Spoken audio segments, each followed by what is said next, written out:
Metro TN news channel நேயர்களுக்கு வணக்கம். Big pass ஜூலியின் வருங்கால கணவரின் பெயர் இதுவா? அதான் அப்படி செய்தாரா? சஸ்பென்ஸ் ஓவர்பா.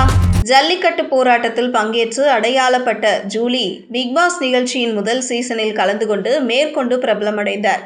அந்த நிகழ்ச்சிக்கு பிறகு சில படங்களில் நடித்த அவர் இப்போது எதிலும் நடிக்காமல் இருக்கிறார். சூழல் இப்படி இருக்க அவருக்கு சமீபத்தில் நிச்சயதார்த்தம் நடந்து முடிந்தது. அது தொடர்பான புகைப்படங்களை வெளியிட்டாலும் வருங்கால கணவரின் பெயரையும் முகத்தையும் வெளியிடாமல் இருந்தார். தமிழ்நாட்டில் கடந்த 2017ஆம் ஆண்டு நடந்த ஜல்லிக்கட்டு போராட்டத்தில் கலந்து கொண்டவர் ஜூலி. அடிப்படையில் செவிலி தொழில் செய்து வந்த ஜூலி அந்த போராட்டத்தில் கலந்து கொண்டு சசிகலாவையும் அப்போதைய முதலமைச்சர் ஓ பன்னீர்செல்வத்தையும் தனது கோஷங்களால் கிழித்து எடுத்துவிட்டார். அந்த சமயத்தில் ஜூலி கோஷம் போட்ட வீடியோ தான் சோஷியல் மீடியாவில் பயங்கரமாக ட்ரெண்ட் ஆகியிருந்தது. போராட்டத்தில் கிடைத்த பிரபல்யம் காரணமாக பிக்பாஸ் நிகழ்ச்சியின் முதல் சீசனில் கலந்து கொள்ளும் வாய்ப்பு கிடைத்தது. பொது விஷயத்திற்காக இப்படி குரல் கொடுத்தவர் அந்த வீட்டுக்குள் எப்படி நடந்து கொள்ளப் போகிறார் என்ற ஆவல் ரசிகர்களிடம் இருந்தது.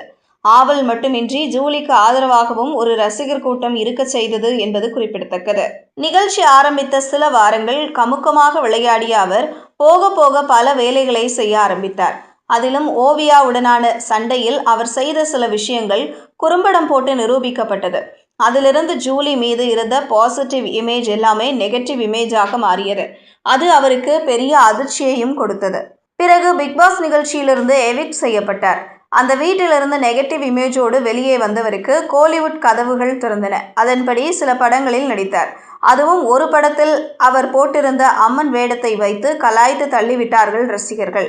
ஒரு கட்டத்தில் அவருக்கு வாய்ப்புகள் எதுவும் இல்லாமல் போக இப்போது ஒட்டுமொத்தமாக திரைத்துறையிலிருந்து ஒதுங்கி இருக்கிறார்.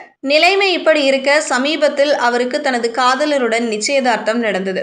அது தொடர்பான புகைப்படங்களை பகிர்ந்து என் முழு உலகத்தையும் அர்த்தமுள்ளதாக்கும் மனிதன் மீது அதிக பற்று இருக்க முடியாது. நான் பிரார்த்தித்த அனைத்தும் அவன்தான். இப்போது அவன் எப்போதும் என்னுடையவன். உள்ளே பூட்டப்பட்டது, மோதிரம் பாதுகாக்கப்பட்டது, மனம் நிறைந்தது. அவரை பார்க்கும் வரை காத்திருங்கள் என்று குறிப்பிட்டு வருங்கால கணவரின் பெயரையும் முகத்தையும் வெளிப்படுத்தாமல் போஸ்ட் போட்டிருந்தார். இந்த நிலையில் ஜூலி தனது இன்ஸ்டாகிராம் பக்கத்தில் புதிய புகைப்படம் ஒன்றை பகிர்ந்திருக்கிறார். அதில் ஒரு கேக் இருக்கிறது. அந்த கேக்கில் MJ என்று எழுதப்பட்டிருக்கிறது. அதற்கு பின்னணியில் மங்களாக ஜூலியும் அவரது வருங்கால கணவரும் தெரிகிறார்கள். இதிலும் அவர் தனது வருங்கால கணவரின் முகத்தை வெளிப்படுத்தவில்லை. அதே சமயம் கேக்கில் எழுதப்பட்டிருக்கும் MJ என்பதில் J என்பது ஜூலியின் முதல் எழுத்தும் M என்பது அவரது வருங்கால கணவருடைய பெயரின் முதல் எழுத்தாக இருக்கலாம். அநேகமாக முகமது அல்லது மாலிக் என்பது அவருடைய பெயராக இருக்கலாம். அதனால்தான் நிச்சயதார்த்த புகைப்படத்தோடு மாநாடு படத்தில் இடம்பெற்ற மெஹர சைலா பாடலை ஒலிக்கவிட்டிருந்தார். அந்த படத்திலும் சிம்புவின் கதாபாத்திர பெயர் மாலிக் தான். எனவே ஜூலியின் காதலர் பெயர் மாலிக்காக இருக்க அதிக வாய்ப்புகள் இருப்பதாக ரசிகர்கள் டீகோட் செய்திருக்கிறார்கள். செய்திகளை உடனுக்குடனும் துல்லியமாகவும் தெரிந்து கொள்ள மெட்ரோ டிஎன் நியூஸ் சேனலை பின்தொடருங்கள்.